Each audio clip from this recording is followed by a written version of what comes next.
জুলাই বিপ্লবের তরুণরাও ইন্ডিয়াকে চিনতে ভুল করে নাই। সেই সেনাবাহিনীকে দিয়ে শেখ হাসিনা যেমনভাবে আয়নাঘর করিয়েছে, ক্রসফায়ার দিয়েছে, সেনাবাহিনীর মান সম্মান নষ্ট করেছে। কোনো বাহিনী কখনো প্রাইম মিনিস্টার্স ম্যান হতে পারে না, তারা জনগণের ম্যান হবে, তারা জনগণের মানুষ। আমাদের সেনাবাহিনী যেরকম শত্রুদের চিনতে ভুল করে নাই, ঠিক জুলাই বিপ্লবের তরুণরাও ইন্ডিয়াকে চিনতে ভুল করে নাই। এই দুই শক্তি যদি একত্রিত হয়, ইন্ডিয়া আর চোখ তুলে এদেশে তাকাতে পারবে না।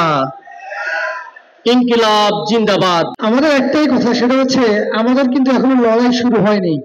লড়াইটা কিন্তু নেক্সট নির্বাচনের পরে।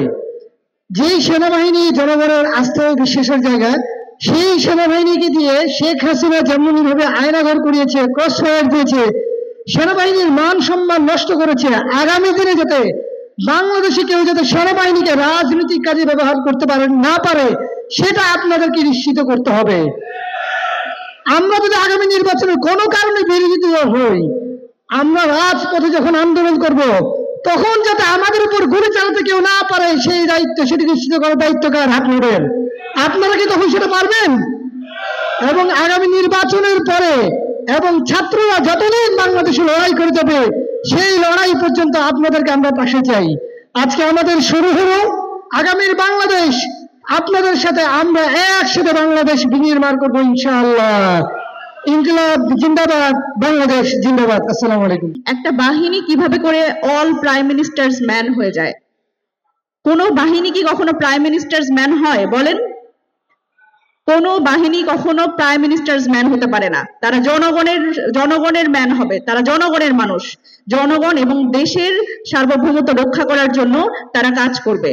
সেই জায়গা থেকে আমি বলতে চাই যে আমরা বাংলাদেশ সেনাবাহিনী এবং বাংলাদেশের যতগুলো বাহিনী আছে, সব বাহিনীর আসলে সেই ইন্টিগ্রিটি, দেশের প্রতি সেই দায়বদ্ধতা অনুভব করে তারা কাজ করবে, এটাই জাতীয় নাগরিক কমিটি আশা করে।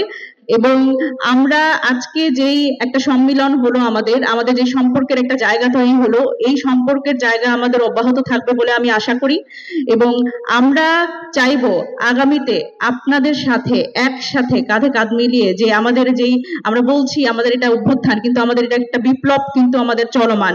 বাংলাদেশ পুনর্গঠনে বা আমাদের এই বিপ্লব মানে আমাদের অভ্যুত্থান পরবর্তী সময় চলছে, কিন্তু আমাদের সামনের যে একটা সুন্দর বাংলাদেশের স্বপ্ন আপনারা দেখেন, আমরা দেখি, সেই স্বপ্নটা সত্যি করতে গেলে আমাদের আসলে কাউকে বাদ দিয়ে এই বাংলাদেশটা আমরা গঠন করতে পারবো না।